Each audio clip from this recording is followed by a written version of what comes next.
Jadi aku Jadi aku punya punya masalah gitu di punya keluarga masalah nih. gitu di keluarga. Kalian aja sih. Jadi gini nih. Jadi misal si A meninggal dunia, terus meninggalkan tiga anak kandung. Panggil aja B, C, dan D.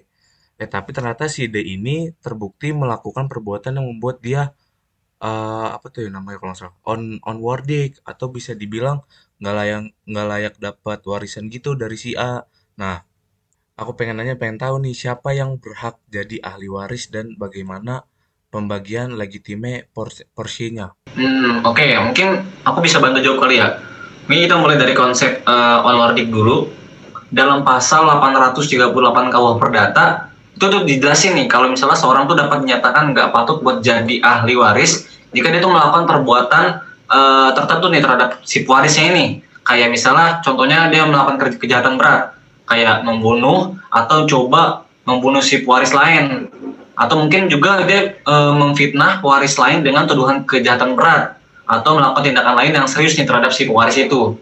Terus juga aku pernah baca juga menurut Subekti dalam buku pokok-pokok hukum perdata, onworthy menyebabkan seseorang dianggap gak pernah menjadi ahli waris nih dari awal. Jadi akibat hukumnya itu sangat tegas, hak warisnya bakalan hilang sepenuhnya. Nah, betul banget tuh Gah, kata Rais. Jadi intinya si D ini nggak berhak menjadi ahli waris dan dianggap tidak pernah ada pewarisannya. Nah, hal itu juga didukung oleh salah satu ahli dalam hukum waris perdata, yaitu R. Suroso, menjelaskan bahwa ahli waris yang onworthy tidak hanya kehilangan hak warisnya, tapi juga tidak dapat menuntut bagian apapun dari harta peninggalan. Jadi, siapa yang berhak jadi ahli waris si A, kita kembali ke pasal 852 KUH Perdata bahwa anak-anak adalah ahli waris golongan pertama dan mendapat bagian yang sama. Tapi karena dia onworthy, maka ahli waris si A itu hanya B dan C yang sah menjadi ahli waris. Malah nih dalam praktik menurut J. Satrio dalam hukum waris posisi ahli waris tuh yang nggak patut itu dikeluarkan dari perhitungan pembagian warisan malah. Jadi sehingga seolah-olah dia itu dianggap nggak pernah ada. Oke, oke, gue paham. Kalau gitu, aku mau nanya ini dong, kalau legitime porsinya apa?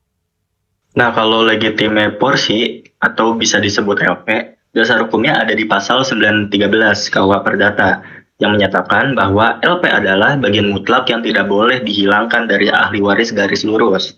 Dan pengaturan besarnya diatur dalam pasal 914 KUH Perdata. Nah, terus Terus pengaturannya gimana? pengaturannya gimana? Kalau nggak salah, di dalam pasal 914 KUH Perdata, pengaturannya nih, jika satu anak LP-nya setengah harta, kalau dua anak itu LP-nya 2/3 harta. Nah, kalau tiga anak atau lebih, itu LP-nya malah 3/4 harta. Jadi semakin banyak anak, semakin juga banyak bagiannya yang harus dilindungi. Nah, kalau di kasus ini kan tadi si D itu nggak dihitung ya karena onworthy ya. Jadi cuma dua anak kan hitungannya, yaitu si B sama C. Nah, maka LP yang dibagi adalah 2/3 dari seluruh harta warisan.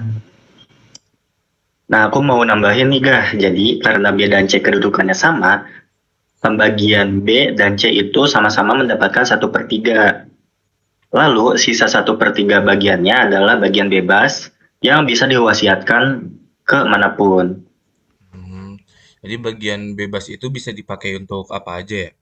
Nah, jadi bagian bebas itu bebas mau dikasih kemana aja, tergantung diwasiatkannya kemana. Misalkan mau diberikan 1/3 harta itu untuk ke salah satu anak, yang misal dia diwasiatkan untuk mendapatkan bagian lebih, atau bisa diwasiatkan ke yayasan, atau diberikan ke saudara lain.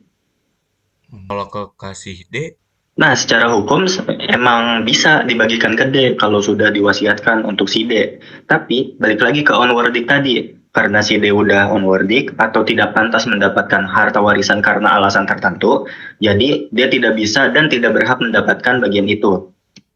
oke, oke, paham, paham. Berarti kesimpulannya tuh gini ya, si D nggak berhak dapat bagian harta waris berapapun karena perlakuan onward menurut pasal 838 KUH Perdata. Terus ahli waris yang sah itu cuma B dan C menurut pasal 852 KUH Perdata ya. Terus B dan C punya hak mutlak apa tadi namanya legitime porsi dan wajib dilindungi haknya yang diatur di pasal 913 KUH Perdata. Terus lanjut, legitimasi porsi untuk dua anak itu pembagiannya 2/3 harta menurut pasal 914 KUH Perdata ya. Terus ini terus yang terakhir nih, bagian masing-masing B dan C itu dapat 1/3 bagian hartanya, lalu sisa hartanya yang 1/3 itu bebas mau dipergunakan untuk apa. Hmm. Nah, bener gak? Pengaturan itu tuh udah sesuai sama KUH Perdata.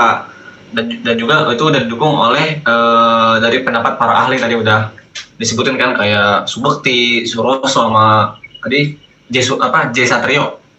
Oh, oke oke. Aman. Jelas sih apa namanya penjelasannya. Makasih ya.